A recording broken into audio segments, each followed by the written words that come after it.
जय श्री कृष्णा। ओम नमः शिवाय। कामदा एकादशी की कथा व मातम।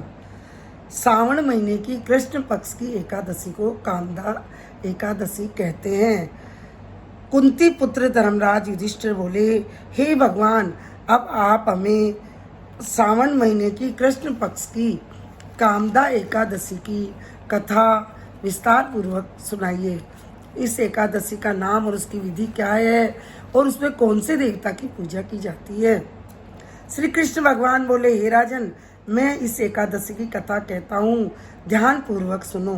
एक समय इस एकादशी की पावन कथा को विश्व पिता मैंने लोकहित के लिए नारद जी से कहा था। एक समय नारद जी ने पूछा कि पितामह, आज मेरी श्रावण महीने के कृष्ण पक्ष की एकादशी की कथा सुनने की इच्छा है, अतः अब आप एकादशी की व्रत कथा विधि पूर्वक सुनाइए। भीष्म पितामह नारद जी के वचनों को सुनकर बोले, हे नारद जी, आपने मुझसे यह अत्यंत सुंदर प्रश्न किया है, अब आप ध्यान लगाकर सुनिए।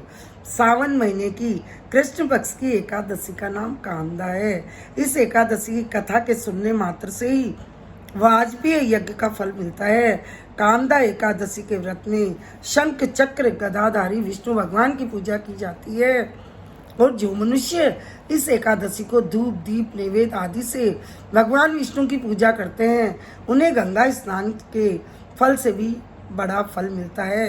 यही फल सूर्य ग्रहण, चंद्र ग्रहण, केदार और कुरुक्षेत्र में स्नान करने से मिलता है। श्री विष्णु भगवान के पूजन का फल समुद्र और वन सहित पृथ्वी दान करने और सिंह राशि वालों को गोदावरी नदी में स्नान के फल से भी अधिक होता है।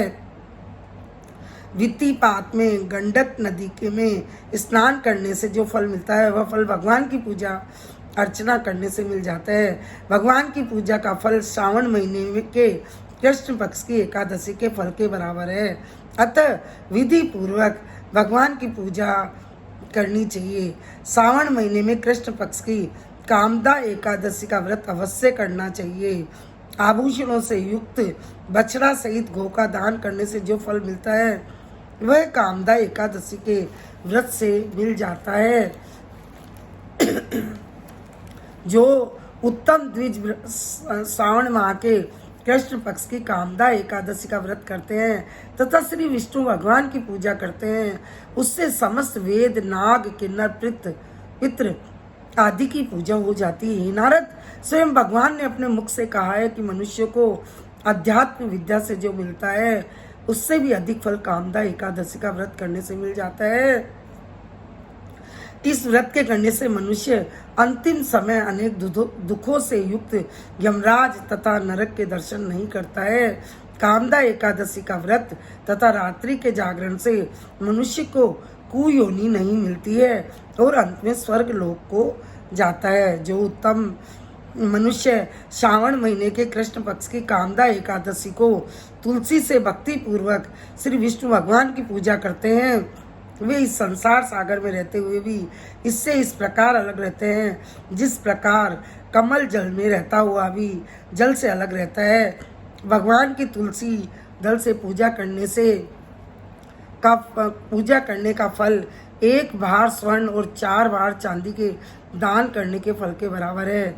श्री विष्णु भगवान रत्न, मोती, मणि, आभूषण आदि की अपेक्षा तुलसी दल से अधिक प्रसन्न होते हैं। जो मनुष्य भगवान की तुलसी दल से पूजा करते हैं, उनके समस्त पाप नष्ट हो जाते हैं। हे नारद, मैं स्वयं भगवान के अत्यंत प्रिय श्री तुलसी जी को नमस्कार करता हूँ।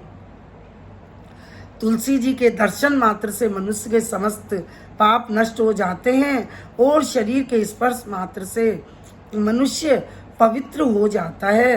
तुलसी जी को जल से स्नान कराने से मनुष्य की समस्त यम यातनाएं नष्ट हो जाती है। जो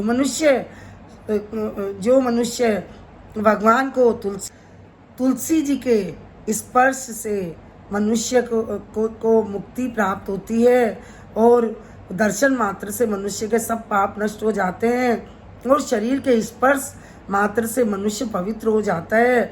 तुलसी जी को जल से स्नान कराने से मनुष्य की समस्त यातनाएं नष्ट हो जाती हैं। जो मनुष्य तुलसी जी को भक्ति पूर्वक भगवान के चरण कमलों में अर्पित करता है उसे मुक्ति मिलती है। जो मनुष्य एकादशी के दिन भगवान के सामने दीप जलाते हैं उनके पितृ स्वर्ग लोक में सुधा का पान करते हैं। जो मनुष्य भगवान के सामने घी का दीपक या तिल के तेल का दीपक जलाते हैं उनको सूर्य लोक में भी सहस्त्रों दीपकों का प्रकाश मिलता है। इस व्रत के करने से ब्रह्म हत्या, ब्राह्मण हत्या आदि सभी के पाप नष्ट हो जाते हैं और इस लोक में सुख भोग कर अंत में विष्णु लोक को जाते हैं। इस कामिदा एकादशी के महात्म के श्रवण व पठन से मनुष्य स्वर्ग लोक को प्राप्त करता है। बोलिए विष्णु भगवान की जय।